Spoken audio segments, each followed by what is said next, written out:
नमस्कार प्यारे बच्चों, बहुत बहुत स्वागत है आप लोगों का मेरे इस YouTube चैनल में जिसका नाम है क्वालिटी एजुकेशन फॉर ऑल। आज हम एक टॉपिक जिसका नाम है प्रकाश संश्लेषण, इसके बारे में विस्तार से अध्ययन करेंगे। देखिए, जैसा कि आप लोग को पता है कि पौधों में भी जीवन होता है, तो अगर जीवन होता है तो वो हमारी तरह सांस भी लेते हैं और भोजन भी करते हैं। तो प्रश्न ये उठता है कि वो भोजन कैसे बनाते हैं। देखिए, आपके सामने एक पौधे का मैंने चित्र बनाया हुआ है। इसमें आपको फूल दिख रहा है, पत्तियां हैं, कली है, तना है जिसको स्टेम भी कहते हैं, कली बड्स, पत्तियां लीव्स, फ्लावर और सबसे नीचे आप देख रहे हैं जड़। पौधे के हर एक भाग का अपना अपना बहुत महत्वपूर्ण कार्य होता है। जड़ों का जो कार्य होता है वो ये है कि वो पौधे को मिट्टी में मजबूती से बांधे रखती हैं। और आपको ये भी दिखाई दे रहा है कि जड़ों पे छोटे छोटे रेशेदार संरचना होती है जिसको हम लोग मूल रोम भी कहते हैं। इन्हीं की मदद से पौधे की जड़ें भूमि में से खनिज लवण और जल का अवशोषण करते हैं, एब्सॉर्ब करते हैं और फिर पौधों की पत्तियां जिनका रंग हरा होता है उसमें क्लोरोफिल नाम का एक कंपोनेंट होता है, एक घटक होता है। तो पौधों की पत्तियों में पाया जाने वाला क्लोरोफिल और ये जो जड़ें हैं ये खनिज लवण को अवशोषित करती हैं। और इन सब के अलावा जो सबसे महत्वपूर्ण पार्ट है वो है सनलाइट, जिसको कि आप सूर्य का प्रकाश कहते हैं। इसकी उपस्थिति में पौधे अपना भोजन बनाते हैं। पौधों की पत्तियां ठीक उसी तरह से हैं जैसे आपके घर में रसोई घर होता है जिसको आप किचन कहते हैं। अब ये जो भोजन तैयार होता है पत्तियों में, वो पौधे के हर एक अंग तक पहुंचाने का काम ये तना करता है। अब आइए इस पूरी प्रक्रिया को हम और डिटेल में समझते हैं एक सरल फॉर्मूले के माध्यम से। तो देखिए, इधर ये मैंने एक फॉर्मूला लिखा हुआ है। ये सूर्य का प्रकाश, sunlight plus chlorophyll. Chlorophyll English शब्द है जिसको हिंदी में हम हरित लवक या पर्णहरित भी कहते हैं।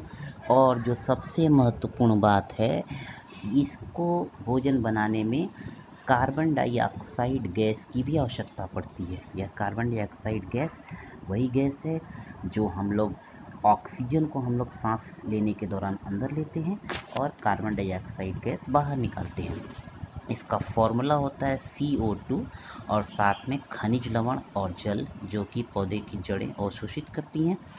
इन सब का जब मिलन होता है, ये सब जब मिलते हैं तो इन सबों के साथ पौधे का भोजन बनता है जो कि ग्लूकोज के रूप में इकट्ठा होता है पौधों में। और इसके साथ जो सबसे महत्वपूर्ण है, ऑक्सीजन गैस भी निकलती है।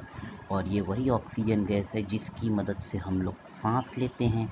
यही कारण है कि आप लोग जानते होंगे कि बार बार आपसे कहा जाता है कि ज़्यादा से ज़्यादा पेड़ पौधे लगाइए।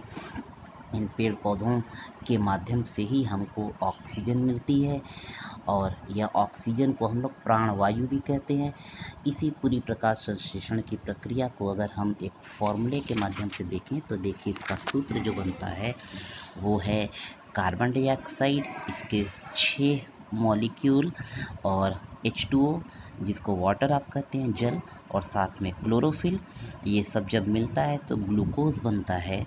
ग्लूकोज के रूप में पौधे का भोजन बनता है जिसको कि आप फॉर्मूला होता है C6H12O6 और 6O2 यानी ऑक्सीजन गैस। ये जो मैंने तीर लगाया है ऊपर की ओर, ये गैस का प्रतीक होता है। जब गैस होती है तो हम लोग ऐसे लगाते हैं। तो इस हिसाब से अगर हम देखें कि कोई आपसे पूछता है कि प्रकाश संश्लेषण क्या है, तो हम लोग इसकी परिभाषा बता सकते हैं।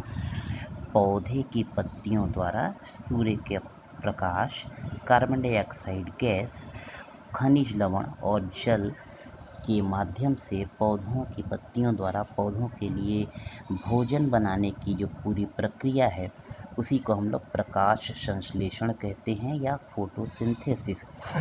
बच्चों, यह बहुत ही महत्वपूर्ण विषय है, बहुत ही महत्वपूर्ण टॉपिक है। प्रकाश संश्लेषण के बारे में जाने बिना आप यह कभी नहीं जान पाएंगे कि ये जो आपके वातावरण में ऑक्सीजन है यह कैसे आती है। क्यों बार बार कहा जाता है कि ज़्यादा से ज़्यादा पौधे लगाइए। इसके साथ ही पौधों के और भी महत्वपूर्ण उपयोग हैं जिसके बारे में आप जानते भी होंगे। पेड़ों से आपको छाया मिलती है, यही जो पौधे बड़े होकर पेड़ बन जाते हैं। बहुत सारे पेड़ों का औषधीय उपयोग भी है, जैसे नीम है, बबूल है, ये सारे पौधों का औषधि, तुलसी है, इनसे हमको औषधियाँ भी मिलती हैं। पौधे आप जितनी ज़्यादा संख्या में लगाएंगे उतनी ही ज़्यादा वातावरण में ऑक्सीजन बढ़ेगी और यह हमारे लिए बहुत ज़रूरी है। तो बच्चों, यह वीडियो आपको कितना समझ में आया, कैसा लगा, इसके बारे में आप लोग मुझे ज़रूर कमेंट करके बताइएगा। और साथ ही साथ मेरे इस चैनल को लाइक, सब्सक्राइब और शेयर भी करते रहिएगा, ताकि आप जैसे और भी जो प्यारे बच्चे हैं जिनको यह इस टॉपिक को समझने में कोई भी डाउट होता है तो वो इसको अच्छे से समझ सकें। मैं पूरी कोशिश करूँगा कि मैं हर संभव आपकी मदद करता रहूँ इस चैनल के माध्यम से। और आप लोगों को इस चैनल देखने के लिए बहुत बहुत धन्यवाद। थैंक यू बच्चों, फिर मिलेंगे किसी नए टॉपिक के साथ। Welcome, thank you.